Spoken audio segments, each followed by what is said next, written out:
Hi, I'm Jeff Schwartz at Schwartz Performance. This is our July update. Well, the Tempest is here, and we just got back from the Good Guys Indy Autocross. It was a double event, and my boy Dale took first place in the Street Machine class both days. In the first event, he had a substantial lead, fending off the likes of Corvettes and so forth with this Pontiac. And the second event, it was a battle between him and Mike King in a 67 Vet with the full RideTech suspension. Incidentally, our Schwartz chassis also come standard with RideTech shock absorbers. So we're just going to do a few maintenance items on it, change oil, check everything out, and get ready for the next event that is coming up soon at Milwaukee Miller Park. This 55 Chevy, we've completed the LS7 transplant. This is making 650 horsepower and runs really nice on the street.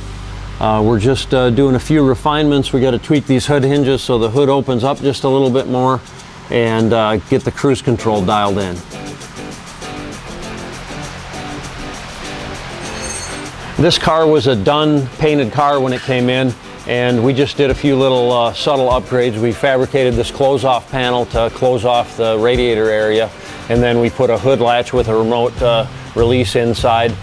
This engine is a dry sump engine, and we've got the dry sump tank mounted over there. There was really no other spot to put it, a little short on real estate in the engine bay of this 55. This master cylinder is a new billet master cylinder that Bear Brakes makes.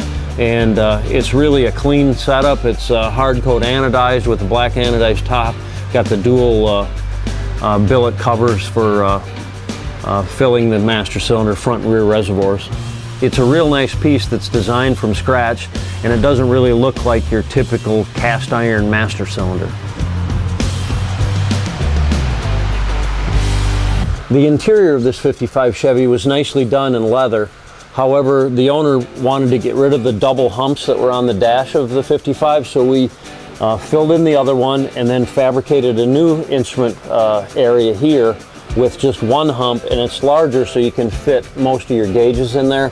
The typical 55 Chevy has a much smaller instrument area, and you don't have room for those gauges. So we've got a LED shift indicator here. We've also got high beam LEDs, the turn signals, as well as a check engine light. This one also has cruise control, and we've fabricated the front part of the console to integrate into this existing console that was here. That'll all get wrapped in leather. We're changing the color on this, so it'll probably be a gray tone, and the entire interior will get redone with a different steering wheel as well.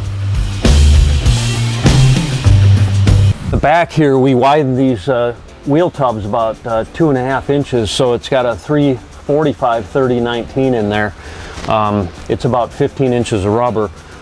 We cut the metal, moved it in, welded a new piece in there, did a little finishing work on it, and then the owner also wanted a roll bar put in it, not to be legal for NHRA racing necessarily, but he just wanted a little extra rigidity to the stock chassis. So we've got the roll bar tubes coming down here, which locate just above the chassis in the back.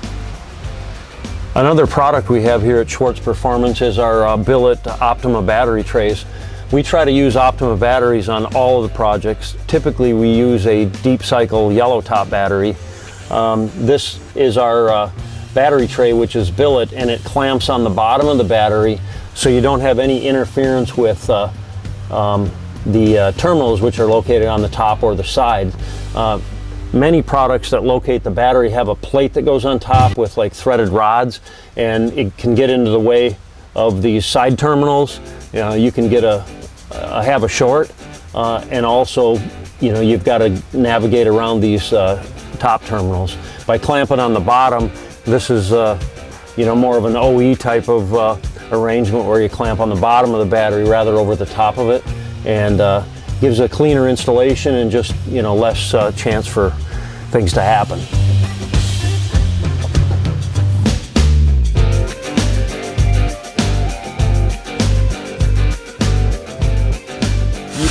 You've seen this 72 Chevy C10 pickup before. This is our shop truck.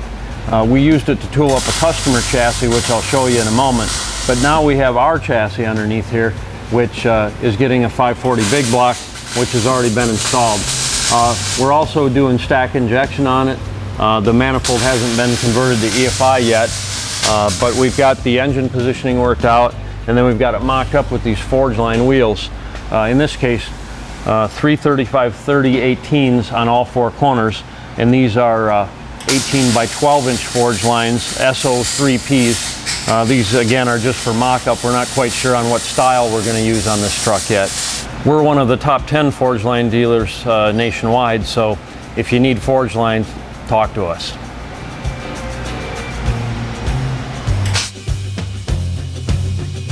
On the Schwartz G-Machine chassis, we use both Willwood and Bayer brakes on them. In the case of our shop truck, we decided to use Bayers on this one. It's a large 14-inch diameter zinc wash rotor, and then these 6-piston calipers with the Schwartz logo. Pretty sexy, huh? Occasionally I get asked, whose spindles do you use on the Schwartz G-Machine chassis? Well, the answer is there are spindles. We fabricate them, and here they are right here.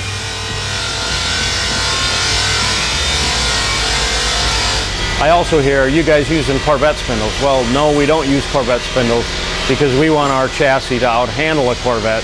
And also, the Corvette spindle is designed for a car that weighs roughly 3,000 pounds, and a typical muscle car might weigh 3,600 pounds in the case of like a Chevelle or something like that.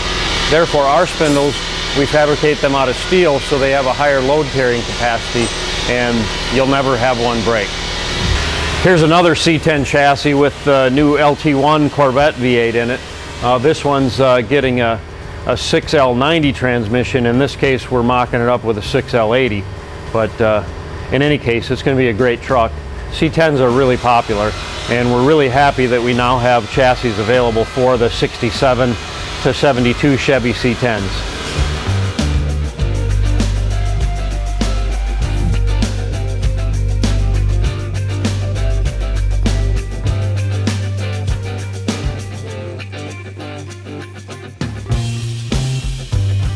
Now this is an interesting forge line wheel.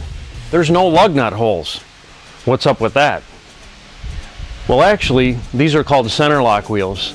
A lot of racing series have center lock wheels. Unfortunately, in NASCAR, center lock wheels are not allowed. So you got to have the monkey out there with the impact wrench doing all 5 lug nuts. But in real racing, such as sports car racing, 24-hour Le Mans, that kind of stuff, where you turn both left and right and go up hills and down hills, where skill is actually required to drive a car, well, they use center locking wheels. And the reason for that is when you're doing a 24-hour race, you go through a lot more tires than you would in a 500-mile race. So quick pit stops, they generally have air jacks. They just connect an air line and the car just jumps up on all 4 wheels. They come out there and they've got one center nut, basically like this, to take that off, pop it off, put another one on, one nut. Pretty simple.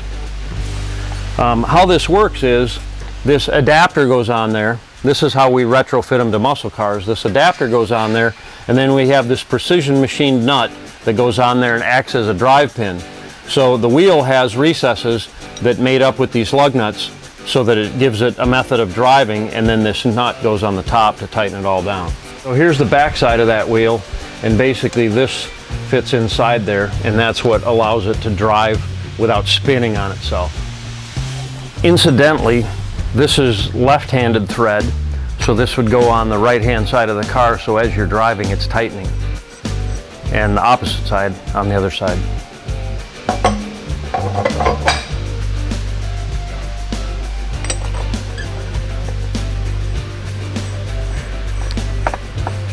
That's a little easier than doing 5 nuts, isn't it?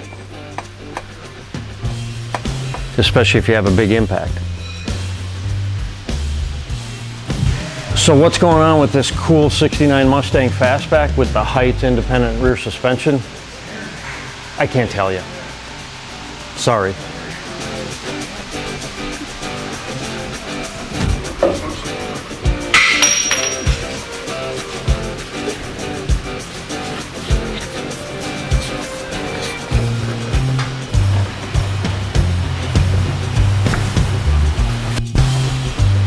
I know where the bush is. See, sometimes I actually do work around here. Yeah. We've got the A team working on this 52 Ford pickup. It's going to be at Back to the 50s in Minnesota coming up real soon.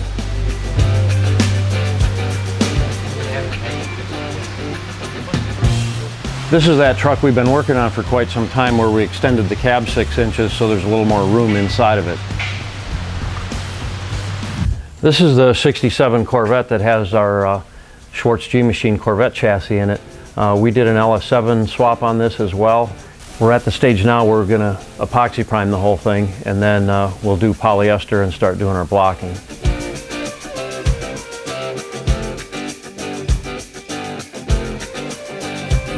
This 68 Charger we've been working on a little while. As you saw in previous episodes, we had put all new metal on it, with the exception of very little of the original. And it's all wrapped up and ready to go to the owner now, where he can finish it off, do final body work, and build the whole car.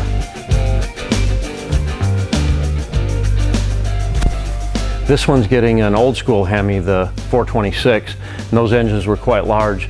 And when you go to put a modern serpentine drive system in there, there's usually not enough room because they just had a single belt run and everything, little V belt. So we set the engine back a little bit, and then Jason clearanced the firewall so we have a little more room for the engine to take valve covers off and so forth. So that way we have plenty of room to put electric fans and the serpentine drive.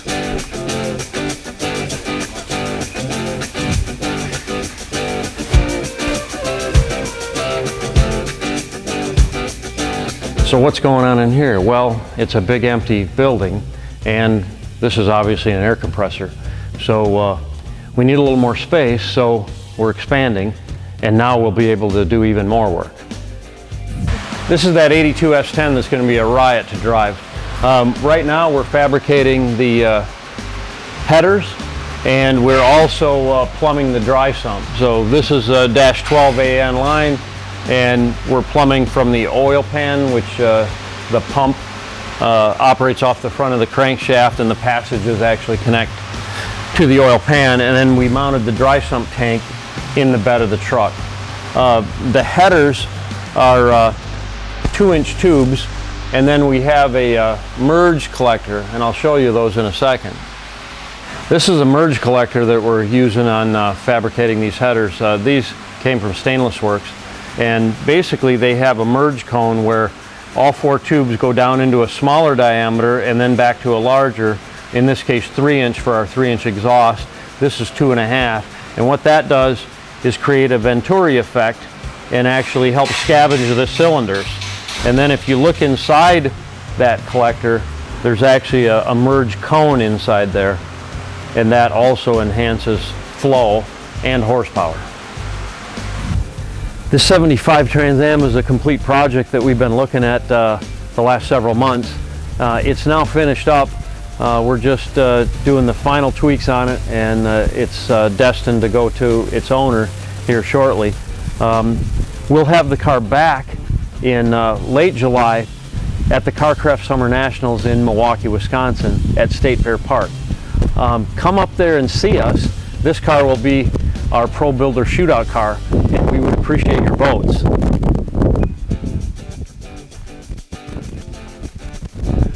Under the hood we have a 455 Pontiac engine with Kaufman D-port aluminum heads and electronic fuel injection.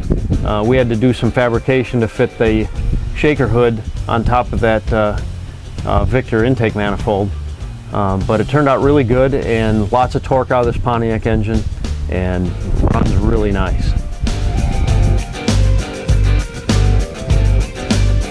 The exterior of this 75 Trans Am is fairly stock looking, but obviously underneath the full Schwartz G-Machine chassis, as well as the 455 Pontiac fuel injected engine, we also have a really nice oil pan with built-in baffling for oil control while cornering. And then the interior has a diamond stitched interior, a full custom interior in leather with really nice custom carpeting as well. And the dash, although it looks like a 75 Trans Am dash, is completely completely made from scratch with the spot polished stainless steel and aftermarket gauges. It also has a twist machine paddle shifter.